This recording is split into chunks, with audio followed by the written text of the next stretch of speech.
Okay, hello everybody. Welcome to week 6 of our class. Um, no video last week as you guys were continuing your work on writing project 1. Um, if you've submitted those, great. I'm in the process of getting around to grading them, um, and that will start this week, I'm sure. It's always the toughest project to grade. There's just a lot of different file formats to go through.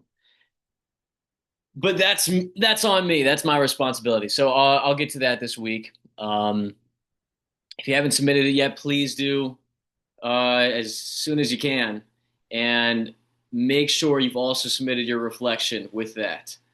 Right? Oftentimes, I get projects where it's just the remediation project.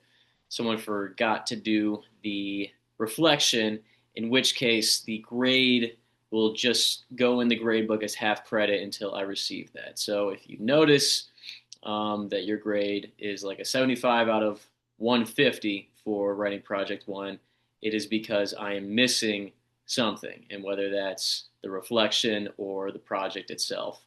Um, I'll change it once I get the rest of the materials, but be sure to get everything in using the appropriate channels. So this week officially begins our second unit, Module 2. This second module deals entirely with visual rhetoric. Okay, so with our first writing project, um, you might have had an opportunity to work with some visual mediums if you chose to do something like a TikTok video, YouTube video, or comic strip. And in that case, you were the author, you were authoring this visual text. Now we're flipping that, and we're going to be taking a look at visual text done by other professional authors, emphasis on professional. We'll talk about that here in a little bit. But yeah, we'll just be digging into a rhetorical analysis of visual genres. And we could just as easily in another class, if you took a class with another teacher, I know colleagues of mine will have you read a book and do an analysis of that. Um, and as I said at the beginning of our class, I'm more interested in exploring these genres that I feel like are a little more commonplace. I feel like are a little more practical.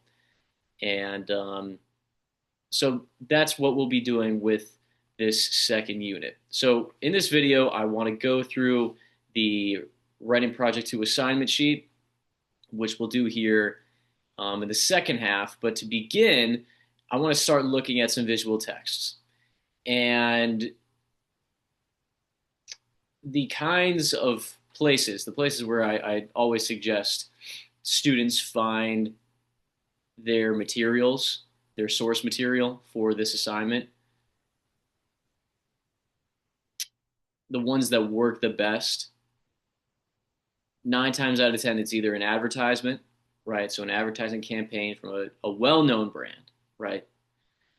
Or movies, TV shows, right? Something where there's like production involved in this process of creating the visual medium. Because essentially what we're doing, before I get into too much detail, um, you're going to be asked to explore a stereotype of a specific discourse community. So again, discourse community, communities of people that have this shared interest or shared experience. You thought about this with your first writing project as you were asked to identify a discourse community as your target audience for WP1. Um, Now, once again, you'll be asked to identify a discourse community that you feel like society unfairly stereotypes in these specific ways.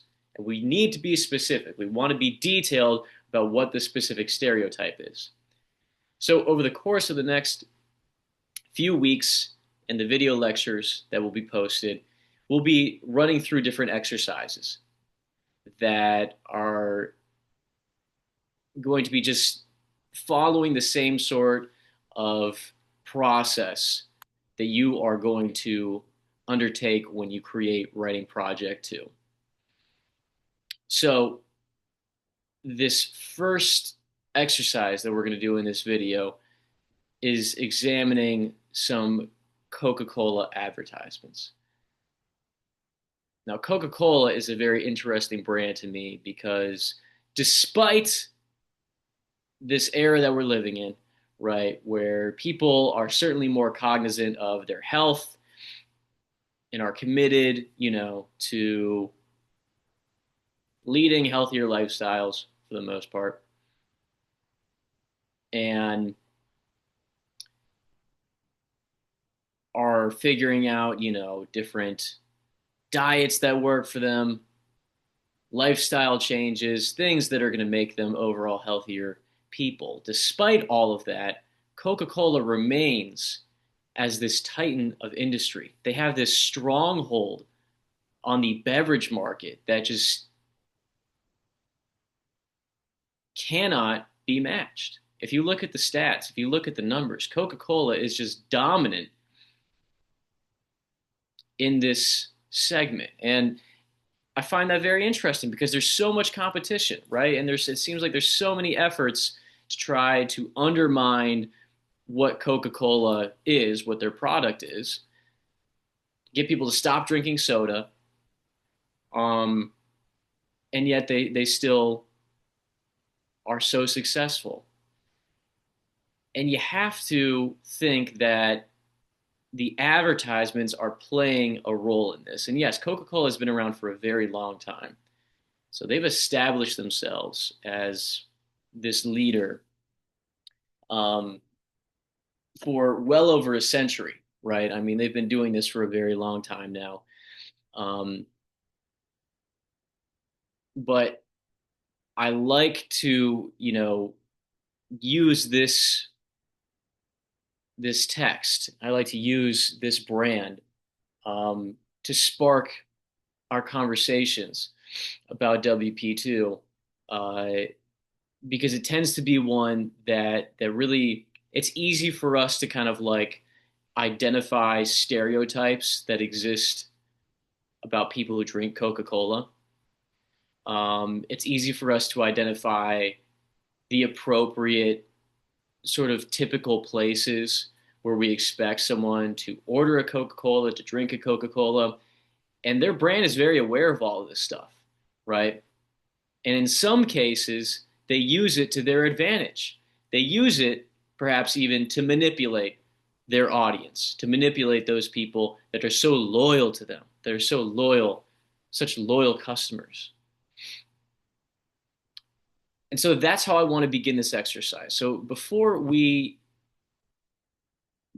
take a look at the ads themselves, um, when I do this exercise in class, I always ask to start with this question about what are the sort of negative stereotypes that you feel like exist about soda drinkers, about Coke drinkers specifically, if you can determine any sort of difference between the two of them. And also, like we just mentioned, where would you typically see someone drinking a Coca-Cola versus where would be kind of like a bizarre place? What's a social setting? What's a situation where you wouldn't expect to see someone ordering a Coke? And so from the class earlier today, I've kind of taken, I share my screen over here. I've taken some of the insights that we discussed in that class and I just put together this little bullet point list of different stereotypes that various students identified exist about soda drinkers, about Coca-Cola drinkers. And so, some of this stuff, there's perhaps a reason for it, right? So starting with this first one, that Coca-Cola is unhealthy. Yeah, comparatively speaking, I don't think you're going to find anyone that is going to debate you with that. If we compare Coca-Cola to water, yeah, like water is the healthier option, right? There are healthier things, better things for your body to drink than a soda. Um, But then with that, right, when we take it a step further, that's when we start to like understand and we think about the people, right? We think about the people who are electing, choosing to drink Coca-Cola over water. That's where we can find these sort of like negative stereotypes. And the idea of a stereotype is that it's inherently unfair, right? That it's inherently not universal, right? My grandma, she passed last year. She lived to be 94 years old, and up until the very end, she was still only drinking Coca-Cola. The doctors are telling her, hey, you're dehydrated. You need to drink water. She refused to do so. She was only drinking Coca-Cola because that's what she drank her entire life. That's her beverage. And when I've talked to other people um, whose grandparents grew up in a similar era, they have that same sort of experience, right? They're drinking Coke. They're not going to drink water. They like drinking Coke. And so I just find that so interesting because sure, it's like you can make the argument that it tastes better, right? And but it's not like they didn't know the benefits of water, right? It's not like, water wasn't readily available. Water isn't this new invention over here. And yet it was just such a constant, right? It was just so like cemented in their way of living, their way of being, that it just became almost synonymous with water. And my grandma was a very healthy woman, right? She was a very healthy woman up until the very end. And so, despite the stereotypes that exist, that it's hard to argue. There's certainly a stereotype that if you drink Coca-Cola, you overindulge, you're overweight, you're unhealthy. We know that that's not the case for everybody. In fact, there's a football player, Amon-Ra St. Brown, and his dad was like Mr. Olympia, Mr. Universe. And he tells a story about one time that he was just taken to the edge, right? Really pushing it to the limits with the workout. And he was so exhausted or just beat physically that he couldn't even walk anymore. So he crawled and he needed something. He needed something. He crawled over to a Coke vending machine and he drank that. And he says that it revitalized him. And so he has his sons, who were both professional football players, peak physical performance. He has both of them drink Coca-Cola when they work out. So you have these kind of like one-off cases, but then we also, just generally speaking, we know that it's not the case for everybody, right? I have another friend, every day, like again, since we were young guys, since the entire time that I've known him. And again, we're talking about a physically fit guy, a guy that he's in good shape, but every morning he's going over to the speedway, he's grabbing a big gulp of Coca-Cola, and that's his coffee. That's his beverage that he drinks throughout the day. He's going back, he's getting refills. When I used to go over to his house, in his room, it would just be littered with old big gulp cups that were filled with Coke. So we're not pointing the finger at the consumer over here, right? We're not writing a paper arguing that if you do this, if you drink Coca-Cola, you're going to be overweight and unhealthy, right? That's not the point that we're trying to make over here. The point we're trying to make is that, okay, we know these stereotypes exist. We know that there's this attitude of if you elect to drink soda, if you elect to drink Coke, you're going to be overweight, you're going to be unhealthy.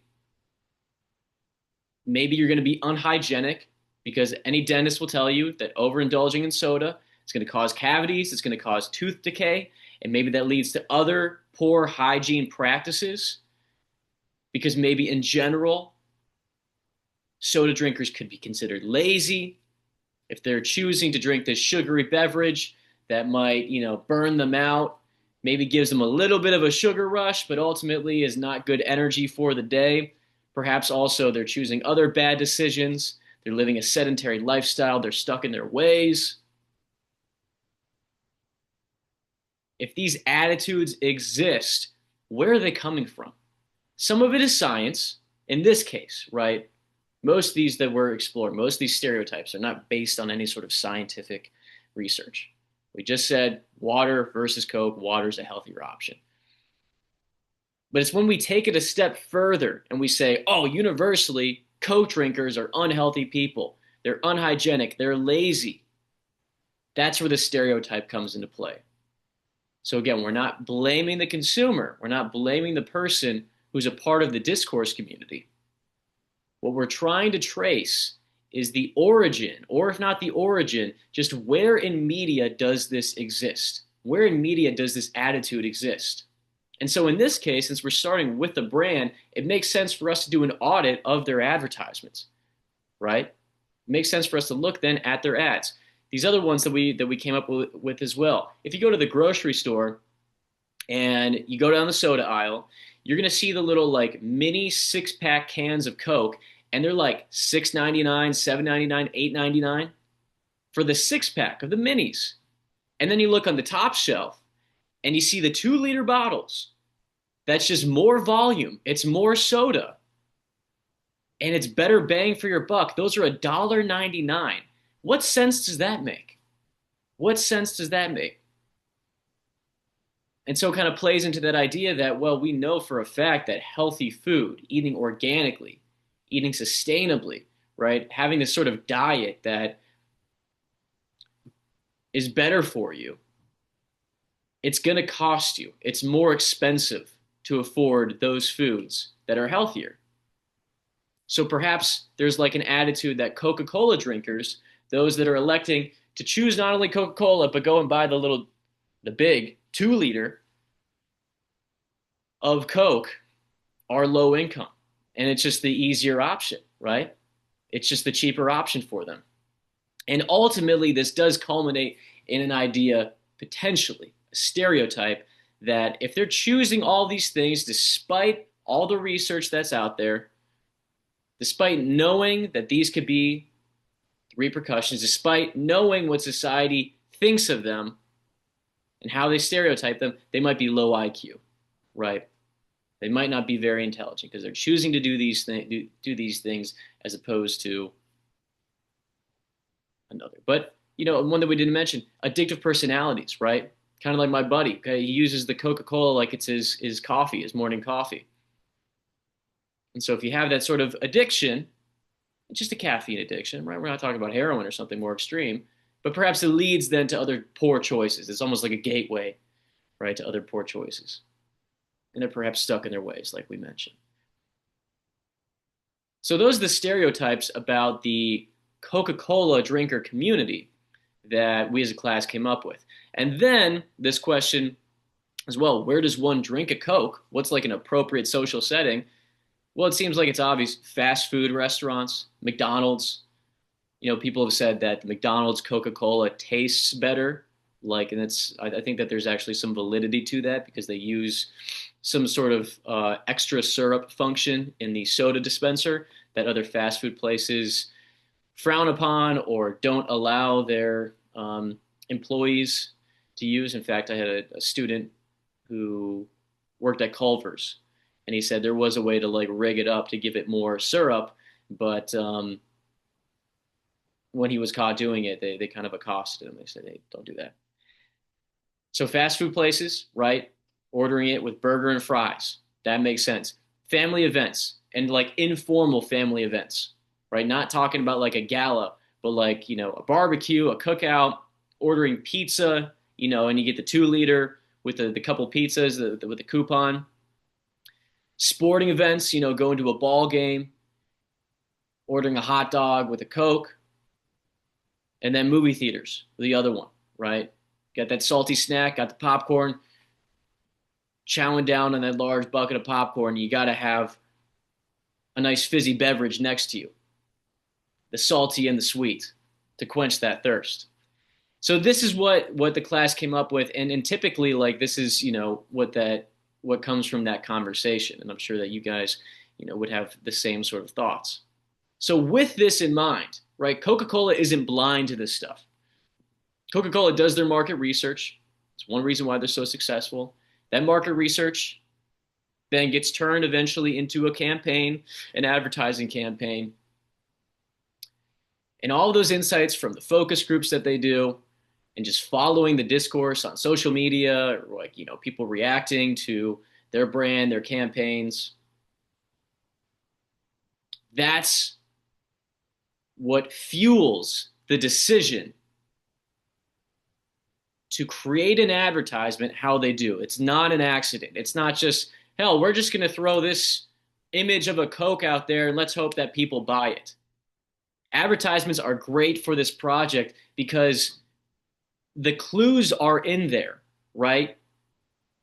As to what their purpose is, who their audience is, going back to like our core rhetorical situation elements that we've talked about this semester.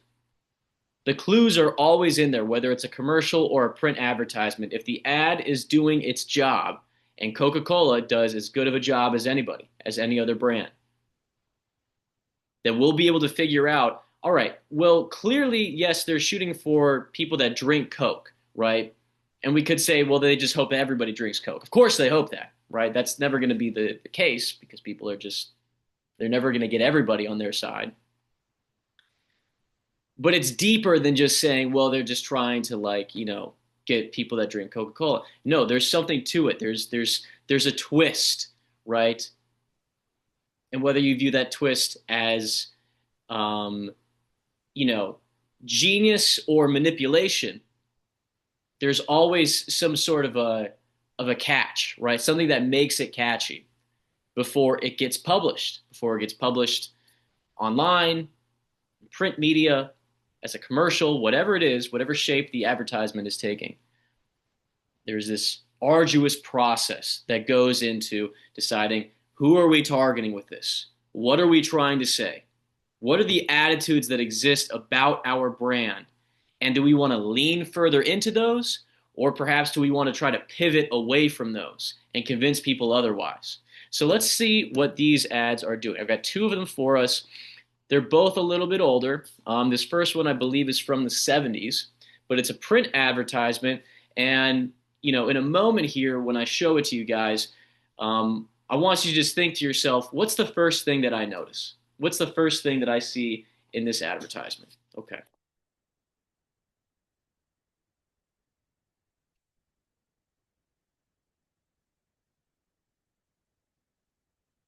All right. So 9 times out of 10, when I ask that question, the first thing that the students see is the Coke bottle, and it's center stage, right? How could we not see that? How could we not notice that? There's a reason why they're putting that Coke right there, smack dab in the middle of the advertisement. And we start looking at the Coke itself. Well, it's like, okay, well, what are you noticing? Are you noticing the logo first? Are we noticing the bottle? Are you noticing the glass over here to the right? What is it that you notice? And start thinking about the Coke bottle, right? The Coke bottle is something that I'm sure they've patented by now. That shape, culturally speaking, is a shape that's just like in the canon of products, but just like references that we understand. If we say that something is Coke bottle shaped or someone is Coke bottle shaped, we know what they're talking about. We know that the Corvette, the original designers of the Corvette, designed the car in the shape of a Coke bottle. And so even if you're not a Coke drinker, you should be able to see this and recognize that's a Coke bottle, right? What kind of a bottle shape is that? That's Coke bottle. It's not a wine bottle. It's not a water bottle. That's a Coke bottle. The grooves in it, right? Yes, we have the logo, but even if we remove that logo, we would probably still, with the use of deductive reasoning, be able to determine that that is a Coke bottle. The neck shape, the perspiration, the condensation that's on the bottle, so key, so important. That's what's triggering that thirst response. That's what's making us want to drink the Coke. That's what's making us thirsty.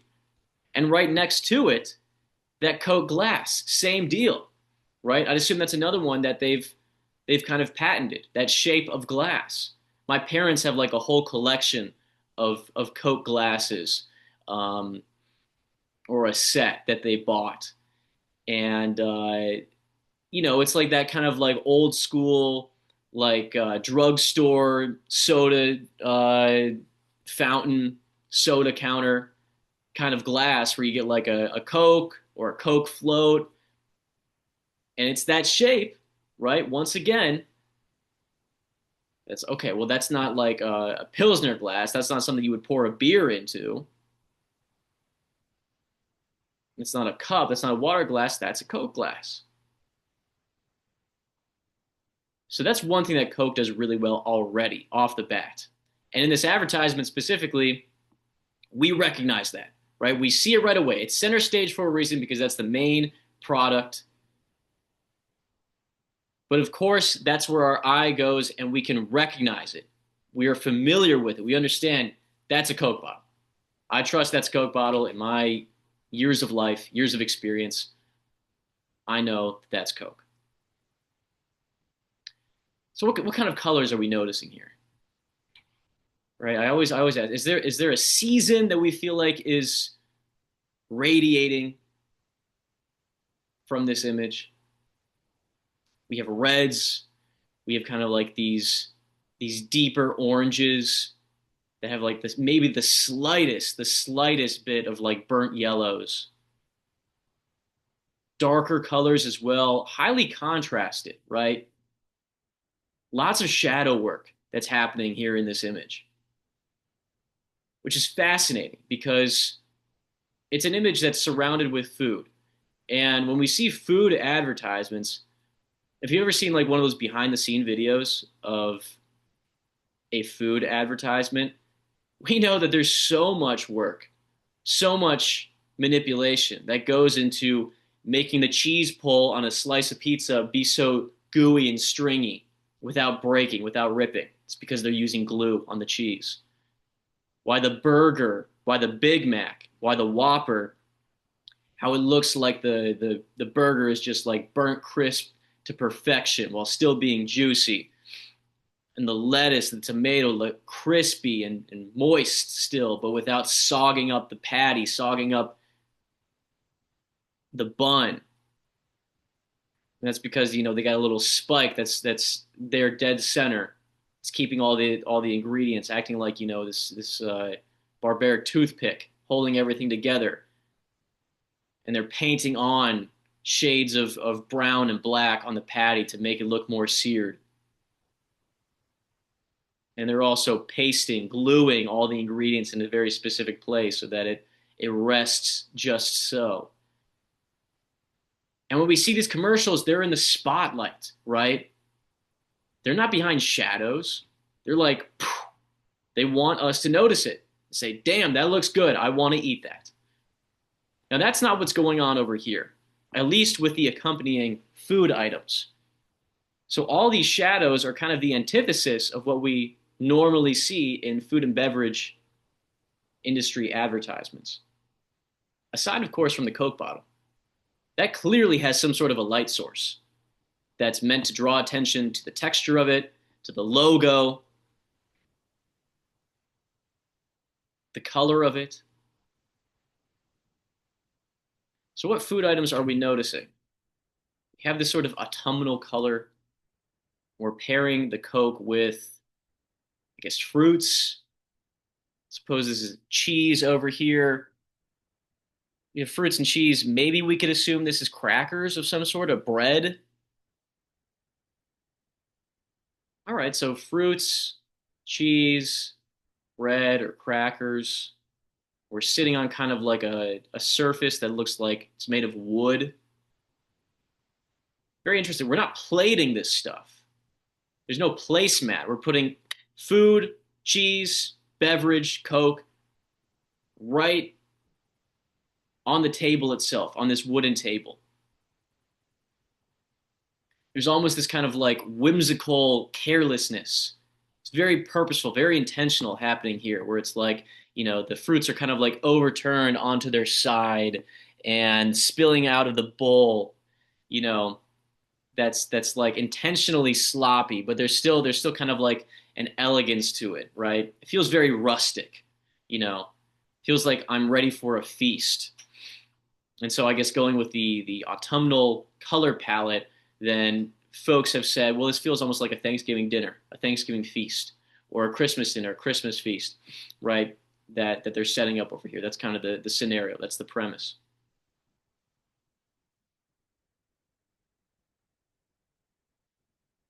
Let's read the copy, see if that gives us any clues. This time of year, the food is varied, rich, good tasting. Isn't it great that one soft drink has a special taste of its own that goes with everything you eat? The unique taste of Coke complements everything from ham to hamburger, imported cheese to roast beef. That's another reason why they call it the real thing.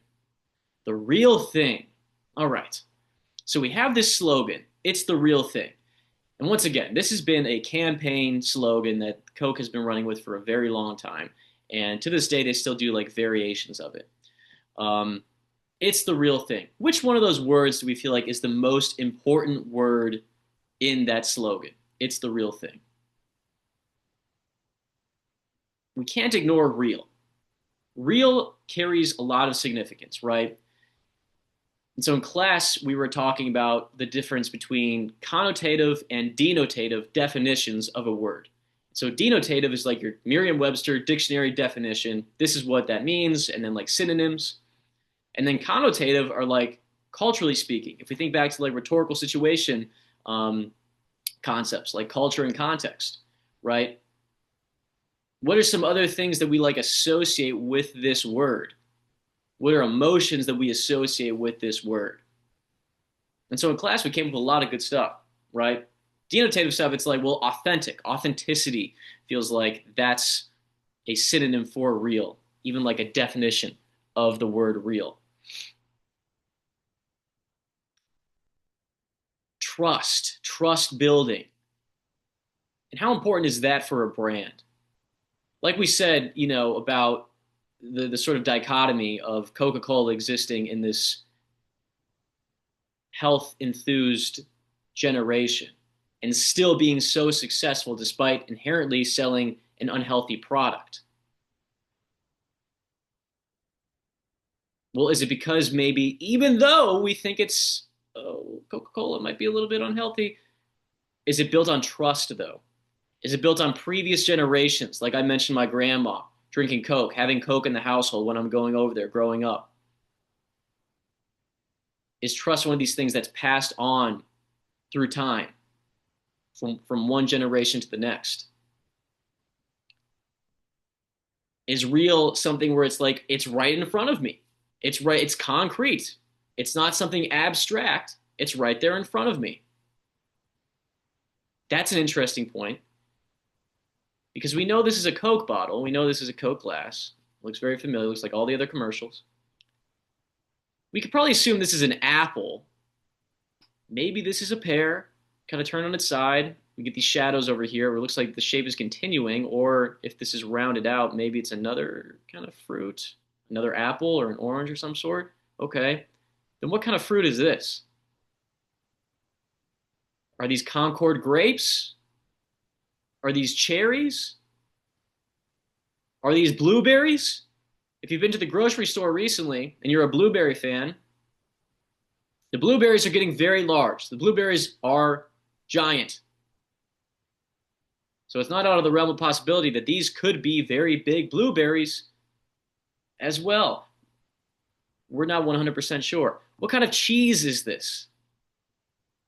Well, it's got this kind of like golden, orange hue that feels like cheddar, but then why do we have the holes in it? The holes in it like it's Swiss cheese. And if it's Swiss cheese, why is it not lighter then? Right? Swiss cheese is almost like a white cheese. And then going further, what the heck is this? What is this thing in the background? Some student said that it might be a chair. Okay. Could be a chair. It could be like, we said crackers, we said bread.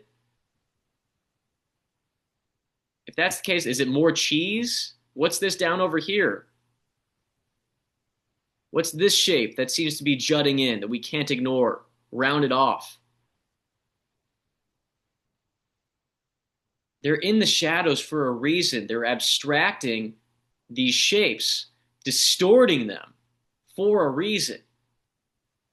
Coke, it's the real thing. Real being concrete, right in front of me. I can trust this. Real being honest, and how important is honesty in an advertisement, where it's no secret that advertisements, yeah, they're trying to sell you on something, right? Which is kind of like a manipulative thing in the first place. There needs to be techniques, strategies involved that are meant to convince you, to persuade you to spend your money.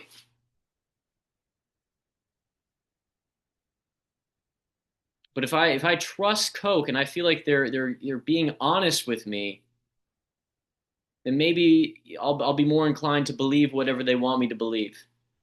Especially when the surrounding objects in this environment is becoming more and more unfamiliar as I dig deeper and deeper into it.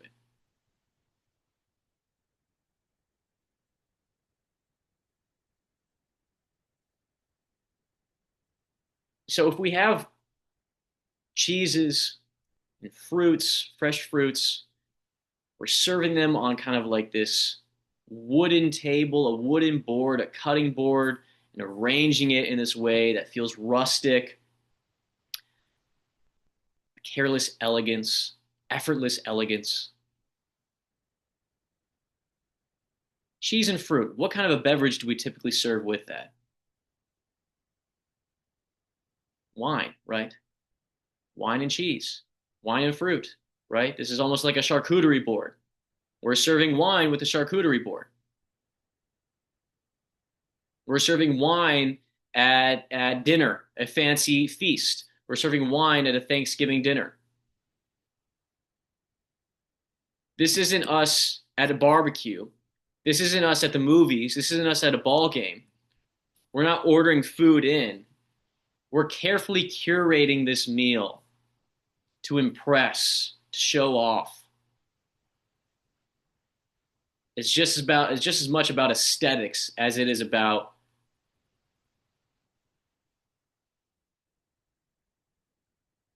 the eating of it, right? The consuming of it. It looks so good that you want to document it, you want to photograph it, right? If this were a contemporary, you setting, you'd be Instagramming this because it just looks so damn pretty. Now, is Coke suggesting if typically I'm pairing cheeses and fruits with wine, is Coke then suggesting that Coke equals wine? Coke is wine? You got these fancy cheeses, you got these fresh fruits. Don't worry about the wine. Instead, pair it with a Coca-Cola. Let me ask you this. Is any sommelier, any wine aficionado going to buy into that idea? Of course not, right?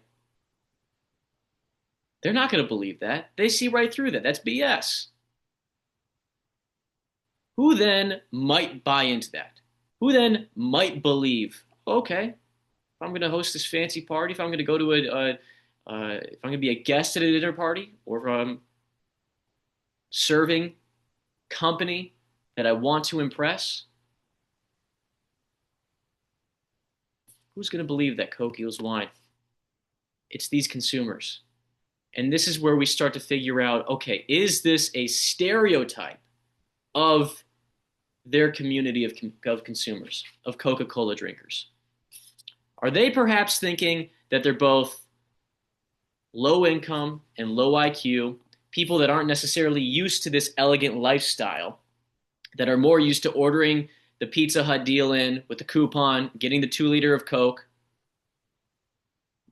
buying that 2 liter of Coke at the grocery store because it's a cheaper option than buying a bottle of wine? They don't know anything about wine. And yet, when they find themselves in this scenario where they have to show off to their friends or they're invited to a boss's house for dinner, and they've heard maybe, oh, it's a good idea to bring a bottle of wine as a gift, but they don't know where to start with that. They don't know their ass from their elbow when it comes to picking out a bottle of wine. Do I go red? Do I go white? Do I go rosé? What is it? Coke is saying, hey, don't fret. Bring a bottle of Coke. If you're hosting, serve the cheese and fruit with a bottle of Coke. Try that on. It's a very different scenario from what we're used to. But if you're low IQ enough, you might believe that this is going to work and that your guests are going to be impressed, that you're going to pull this off. And it's a cheaper option as well. You don't have to go buy a $20, $30 bottle of wine. Get a little sixer of Coke. Get the ones in the bottles. It looks just as good. It looks just as good as a bottle of wine. I will give it to them. It looks good. It looks good in this advertisement. But if we were really in that situation, we were really in that scenario, if we're wise enough, and we're not so beholden to Coca-Cola, if we're not so allegiant to this brand, we're not so loyal to it, are we believing this? Probably not. But clearly with the copy, and the copy always gives us, the copy is the text that's written in an advertisement. So whether it's the slogan or this kind of scenario that they're setting up for us over here, everything from ham to hamburger. Well, the hamburger is what we said a moment ago, where we typically see the Coke drinking at a McDonald's, right? At a fast food restaurant. And they're not talking about like their nitrate, $3.99 a pound Pepperidge Farms ham. They're talking about like the fancy Spanish ham, right? They're taking that big old sword and they're slicing it off right off the leg of the hog. You can eat it right there at the deli. Imported cheese to roast beef. You got to go back a little bit. I know Arby's is less prominent now, but that's what they mean by roast beef. They mean like an Arby's roast beef sandwich. Again, another fast food place. That stands at the antithesis of imported cheese, right? It's not a Kraft single. That's this imported stuff.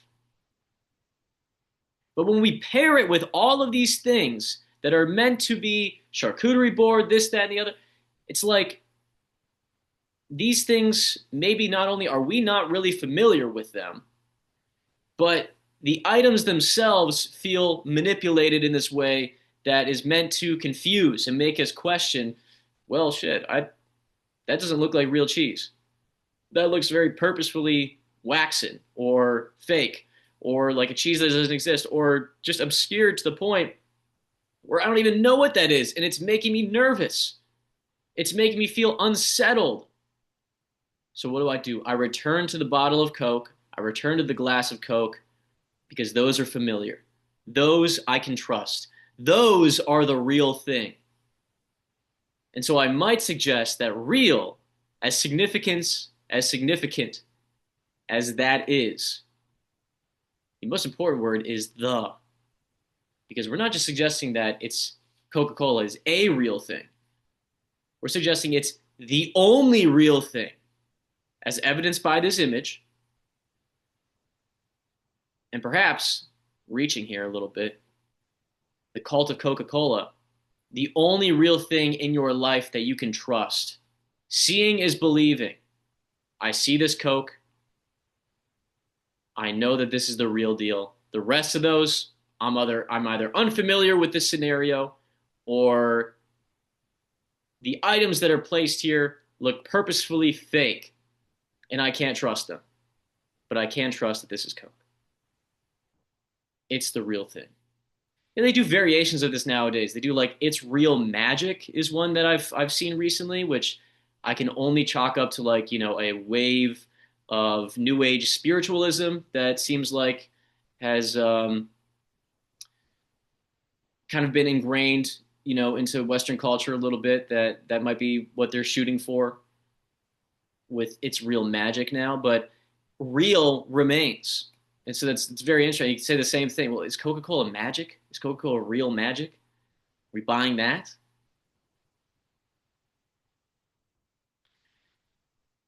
So I'm going to ask us to do another one of these for homework this week, right? There's a discussion board that's posted on our page, and you're going to take a look at this advertisement.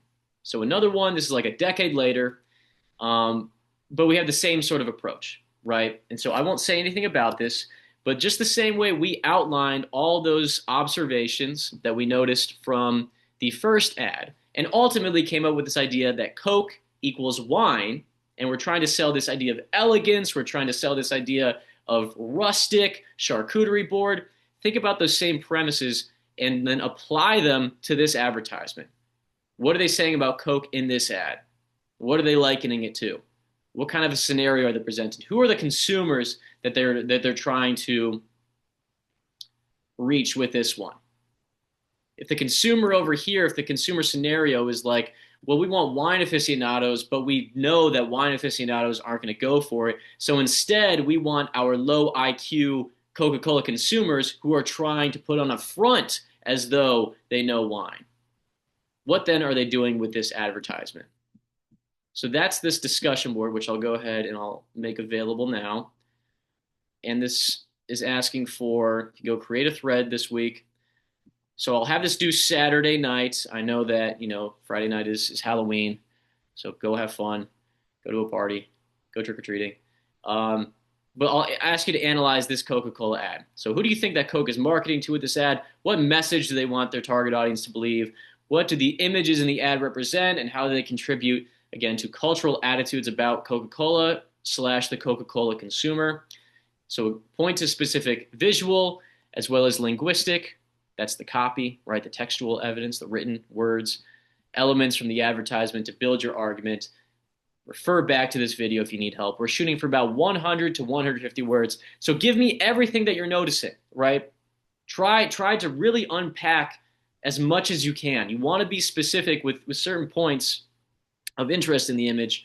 And just the same process that we went through here in this ad or in this exercise. I'll ask you to replicate that for that assignment. Couple other things. Let's go to the Writing Project 2 assignment sheet.